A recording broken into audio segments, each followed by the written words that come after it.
Here is a quick little furniture flip for you guys. I actually got this off of Facebook Marketplace for free, so it was definitely a score on my part. I love just the small vintage details that it had, so I had to have it. Despite the peeling veneer, it was actually in pretty good shape. The drawers needed a little bit of repair, but other than that, it was fine. So I got to take off all the hardware. I actually saved the hardware because I wanted to reuse it once the dresser was refinished. It was old vintage hardware. You can't find this drop hardware anywhere. And this veneer actually peeled right off, which I was actually kind of glad about because I've been peeling a lot of veneer lately. If you are not so lucky and your veneer doesn't peel right off, you can use a heat gun, which I actually used in a couple different spots. You'll notice that. And if you don't have a heat gun, you can just use a hot iron with a warm wet towel. Just put the towel on top of the piece, run your iron over it, and it does the same thing. You basically just want to heat up the adhesive that's attaching the veneer to the wood, and then it should just peel right off. And I was pleasantly surprised to see that there was actually white oak under the veneer. So there was white oak on the drawers as well as the top. Once I stripped all the veneer off the drawer fronts, there were 5 in total, I moved on to stripping it off the top. And the top actually came off fairly easily as well. There were a couple spots that did give me a little bit of trouble, but I grabbed my heat gun and just heated up that adhesive and it came right off. So the purpose of using veneer on furniture is to cover up the fact that you have multiple species of wood, potentially, in a piece. So once I took the veneer off the top, you can see it's white oak in the very center, and then the side rails and the front rail is pine. But once the veneer is on top of a piece, you don't see that. Once all the veneer was chipped off, I moved on to sanding. Detail hand sanding, yay, my favorite thing to do, said no one ever.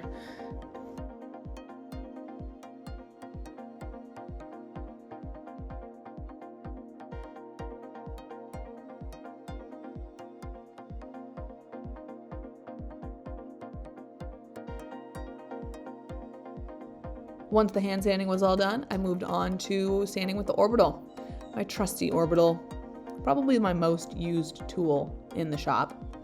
This thing has been by my side since 2014. Probably the best $30 or $40 that I've ever spent. And next up is the staining process. I love staining. It's just seeing the grains of wood come to life once you put that on there. So satisfying. And you're probably gonna say, Tamara, but you didn't use wood conditioner. You just put the stain on. So, full disclaimer, I forgot. And also, typically on harder woods, you don't always necessarily need to use wood conditioner. So harder woods are tighter grains. It usually accepts it pretty evenly. But I know I'll probably eat those words at some point. Somebody will disagree with me. In this case, I came out unscathed because the stain looked fabulous once it was done. And I don't know if you saw the flash of the can, but I'm using Minwax in the color Weathered Oak. A couple how-to pointers on staining. So stir your stain thoroughly.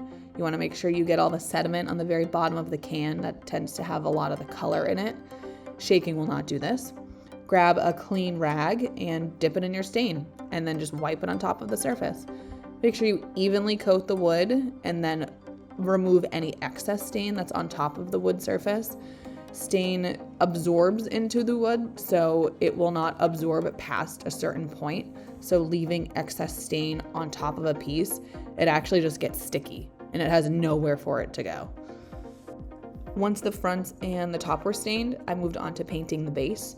And I painted the base only because it was pine. It wasn't the same species of wood. So grabbed my trusty Harbor Freight paint sprayer and went to business. Took me about 5 minutes, I think, to paint the entire base. And that's a wrap on this quick little refinish job. I think in all, it took me about 2 days to finish. I actually decided to put some clear furniture wax on top of it just to seal it all. Scuffed up some of it to make it look distressed. Took steel wool to all the old hardware, put the old hardware back on, and that's that. Thanks for watching. Stay tuned for some more furniture flips.